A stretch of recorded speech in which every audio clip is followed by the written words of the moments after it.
பிரதோஷ வேளை பொன்னந்தி மாலை மன்னவன் பவனி வருகிறான்.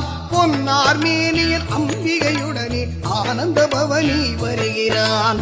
பிரதோஷ வேளை பொன்னந்தி மாலை மன்னவன் பவனி வருகிறான். பொன்னார் மேனியில் அம்பிகையுடனே ஆனந்த பவனி வருகிறான்.